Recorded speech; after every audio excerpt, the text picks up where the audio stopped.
Ho, ho, ho! Merry Christmas! I'm St. Nicholas, and I'm going to read you my favorite story today. It's a book called The Night Before Christmas. And it was written by one of the people whose houses I visited more than 200 years ago. Isn't that amazing? And it's still going on. I wear my mask when I go everywhere, but since we're socially distanced, I can take it off now. But don't forget to wear your masks. I'm going to have to take my glove off because I can't turn the pages. But this is The Night Before Christmas by Clement C. Moore. And as I said, it's 200 years old. So that story has lasted a long time.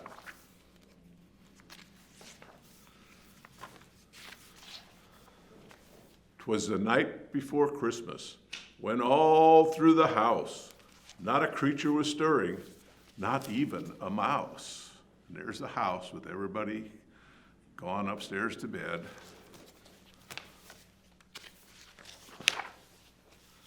The stockings were hung by the chimney with care, in hopes that St. Nicholas, that's me, soon would be there. And there's the stockings, all waiting for me to fill them. The children were nestled, all snug in their beds, while visions of sugar plums danced in their heads. And Mama in her kerchief, and I in my cap, had just settled down for a long winter's nap. Now remember, that's not me talking, that's the person whose house I visited. I don't get a long winter's nap until after I'm done with all my visits. When out on the lawn there arose such a clatter, I sprang from my bed to see what was the matter. Here's the papa getting out of bed with his elf socks on, trying to stay warm. And now we come to part of the book that's really interesting. I'll show you. It's a double fold out. This is really a cool book. So I've got this long picture, and I'll get into more detail as I read it. Away to the window I flew in a flash, tore open the shutters and threw up the sash. The moon on the breast of the new fallen snow gave the luster of midday to objects below. And this is the beautiful, beautiful scene. Now, we're not going to see that in Augusta, but other places I got to have snow on the ground sometimes, and it's really pretty. When what to my wondering eyes should appear but a miniature sleigh and 8 tiny reindeer. And see, that's me and my reindeer flying across the sky with the moon behind us. Oh, it's so much fun.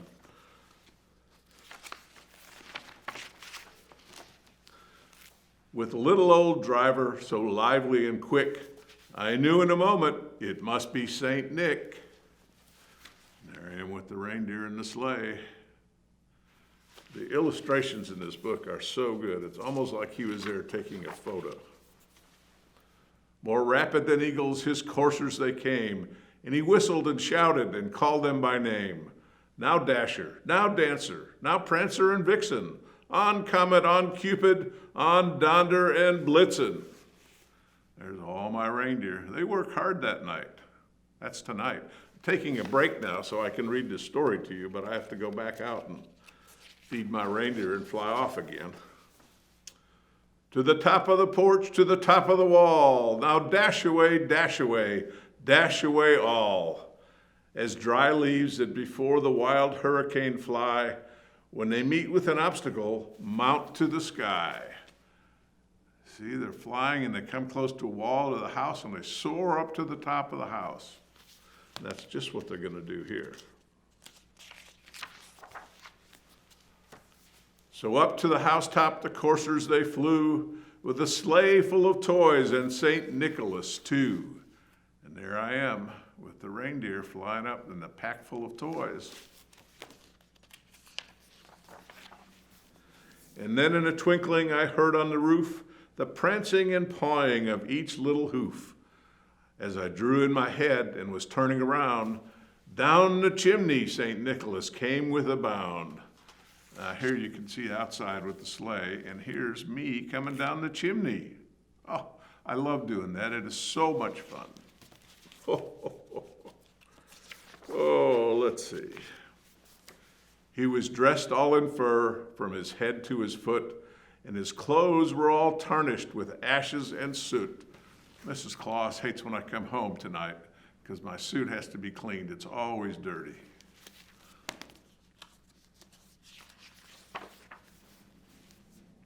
A bundle of toys he had flung on his back, and he looked like a peddler just opening his pack. His eyes, how they twinkled, his dimples so merry. His cheeks were like roses, his nose like a cherry. He captured me perfectly. I love Christmas. It's my favorite time of year. His droll little mouth was drawn up like a bow, and the beard on his chin was as white as the snow. There I am filling those stockings.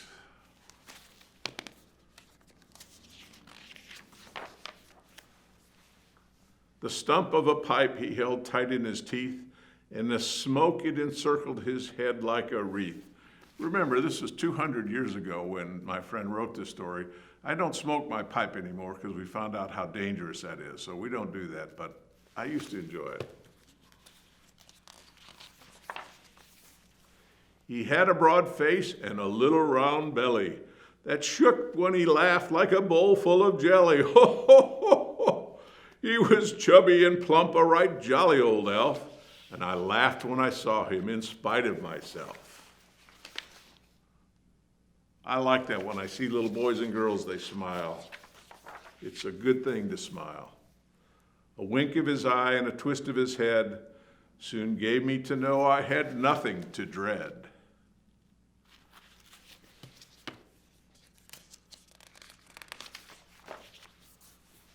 He spoke not a word, but went straight to his work and filled all the stockings, then turned with a jerk, and laying his finger side of his nose and giving a nod, up the chimney he rose. That's part of my magic. I know how to go up the chimneys as well as down.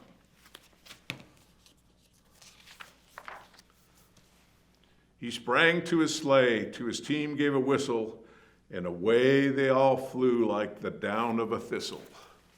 And I'm hopping on the sleigh, getting ready to go to the next house. It's a busy, busy night. That's why I took a break to read the story to you. But I heard him exclaim, ere he drove out of sight, "Merry Christmas to all, and to all a good night." Now I want all you boys and girls to put your pajamas on, give your mom and dad a nice hug and a kiss, tell them you love them, and then go to sleep, because I can't come visit you unless you're asleep in your bed. You're not allowed to see me when I'm delivering those packages. And I hope you all love Christmas as much as I do. So Merry, Merry Christmas. Ho, ho, ho.